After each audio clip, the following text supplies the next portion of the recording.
Assalamualaikum dear viewers. In today video we will discuss about abortion. सबसे पहले बात करते हैं कि एबॉर्शन क्या है। एबॉर्शन असल में प्रेगनेंसी की टर्मिनेशन है, जब हम प्रेगनेंसी को ख़त्म करते हैं बाय रिमूवल, जब हम रिमूव करते हैं या एक्सपल्ज करते हैं, ज़ाया करते हैं एम्ब्रियो को या पेटस को। इसके अलावा abortion that occur without intervention is known as miscarriage. अगर कोई भी पेटस या एम्ब्रियो को हम ज़ाया करते हैं विदाउट एनी इंटरवेंशन, यानी कोई प्रोसीजर वगैरह नहीं करवाते, तो उस एबॉर्शन को हम नाम देते हैं मिसकैरेज या समटाइम्स स्पॉन्टेनियस एबॉर्शन भी कहा जाता है। पूरी दुनिया के अंदर अप्रॉक्सीमेटली 30 to 40% जो प्रेगनेंसीज है उसके अंदर जो मिसकैरेज वाले चांसेस होते हैं, अगर हम परसेंटेज की बात करें तो 30 to 40% मिसकैरेज यानी स्पॉन्टेनियस एबॉर्शन होता है। अब बात करते हैं एबॉर्शन की टाइप्स की। सबसे पहले इंड्यूस एबॉर्शन।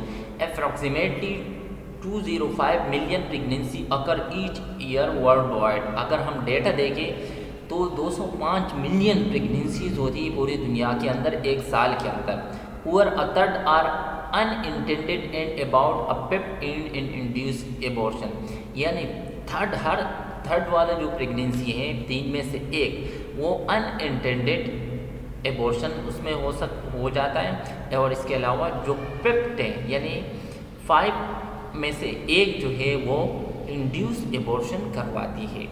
इसके अलावा most abortion result on unintended pregnancy. ज़्यादातर जो एबॉर्शन होते हैं वो हम नहीं चाह रहे होते कि प्रेगनेंसी हो, और प्रेगनेंसी हो जाती है तो उसके बाद एबॉर्शन करवाते हैं। यूनाइटेड किंगडम के अंदर 1 to 2% जो एबॉर्शन है वो होते हैं because of genetic problem in the पेटस, क्योंकि पेटस के अंदर जेनेटिक प्रॉब्लम होते हैं। ऐसे प्रॉब्लम होते हैं एम्ब्रियोनिक लाइफ में या पेटल लाइफ में कि वो बच्चा सर्वाइव नहीं कर सकता है, तो ये एबॉर्शन के एक अंडरलाइंग खास है, वहाँ पे 1 to 2% एबॉर्शन इस वजह से होते हैं। अब pregnancy can be intentionally aborted in several ways. जब प्रेगनेंसी को हमने इंटेंशनली ख़त्म करवाना हो, एबॉर्ट करवाना हो, ज़ाया करवाना हो, तो मल्टीपल तरीके हैं।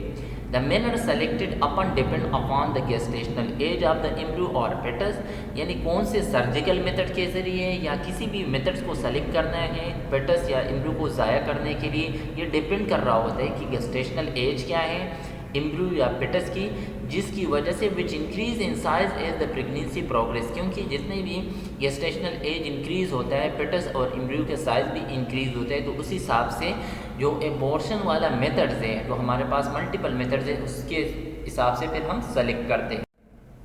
Spontaneous abortion. स्पॉन्टेनियस एबॉर्शन को हम मिसकैरेज भी कहते हैं, also known as spontaneous abortion. इसमें क्या होता है, is the unintentional expulsion of embryo और fetus before the 24 weeks of gestation.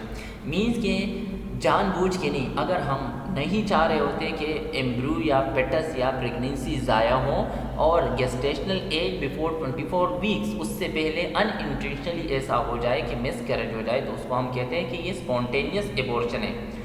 A pregnancy that ends before 37 weeks of gestation resulting in a live born infant is a premature birth or a preterm birth। अब अगर एक बच्चा है वो 37 week से पहले पैदा हो जाता है और वो लाइव हो, जिंदा हो, तो उसको हम प्रीमेच्योर बर्थ या प्रीटर्म बर्थ कहते हैं उस बेबी को।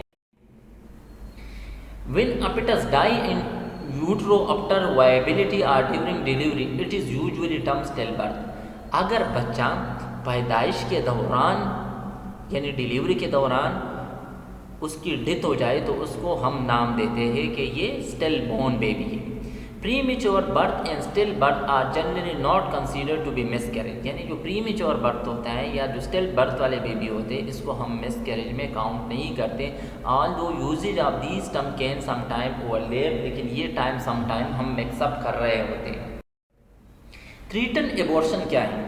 थ्रीटन एबॉर्शन की एक टाइप से ये कब होता है, when a pregnant patient at least less than 20 weeks of gestation present with vaginal bleeding. Means के गेस्टेशनल एज या प्रेगनेंसी को अभी 20 हफ्ते गुजरे हैं, 20 हफ्ते से कम का टाइम गुजरा है, यानी 18-19 वीक हुए और विजाइनल ब्लीडिंग स्टार्ट हो गई फीमेल को, तो उसको फिर हम नाम देते हैं कि this is called threaten abortion. उसके अंदर क्या होता है, सर्वाइकल क्लोज होता है जब गायनोकोलॉजिस्ट फिजिकल एग्जामिनेशन कर रहे होते हैं तो सर्वाइकल क्लोज होता है और वेजाइनल ब्लीडिंग होती है। The patient may also experience, patient को abdominal cramping pain, pelvic pain होता है, पेल्विक प्रेशर होता है और बैक साइड पे भी पेशेंट को पेन होता है, तो उसको हम नाम देते हैं कि ये थ्रेटन एबॉर्शन है।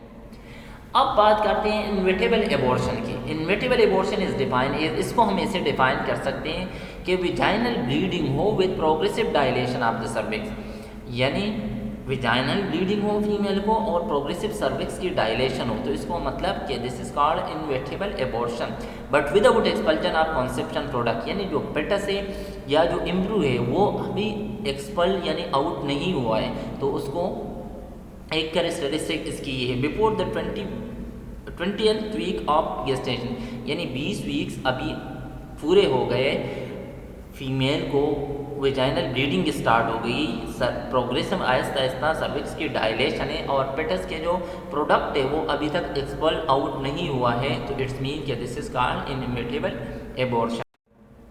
रिस्क की बात करते हैं एबॉर्शन की। Abortion are generally very safe, ये बहुत सेफ है, most women will not experience any problem, ज़्यादातर फीमेल को कोई प्रॉब्लम नहीं होते, लेकिन but like any medical treatment there is a small risk that some time could go wrong, जैसे कि मेडिकल ट्रीटमेंट या हर एक डिजीज़ हर एक प्रोसीजर के कुछ रिस्क फैक्टर होते हैं, तो इस तरह कुछ रिस्क फैक्टर इसके। पॉसिबल कॉम्प्लिकेशन की अगर हम बात करते हैं, the risk of complication increase the later pregnancy you have an abortion, यानी जितना गेस्टेशनल एज इंक्रीज होगा उतनी ही अगर एबॉर्शन उस एज में होगी कि गेस्टेशनल एज करीब है, नियर टू 36 वीक है या आफ्टर 33 वीक से, तो इट्स मीन कि अब पॉसिबल कॉम्प्लिकेशन के चांसेस ज़्यादा है। पॉसिबल कॉम्प्लिकेशन के अंदर क्या हो सकते हैं कि ये हो सकता है कि प्रेगनेंसी के या जो एम्ब्रियो या जो पेटस के जो प्रोडक्ट है वो कम्प्लीटली रिमूव नहीं होंगे। इसके अलावा वोम्स के अंदर इन्फेक्शन हो सकता है,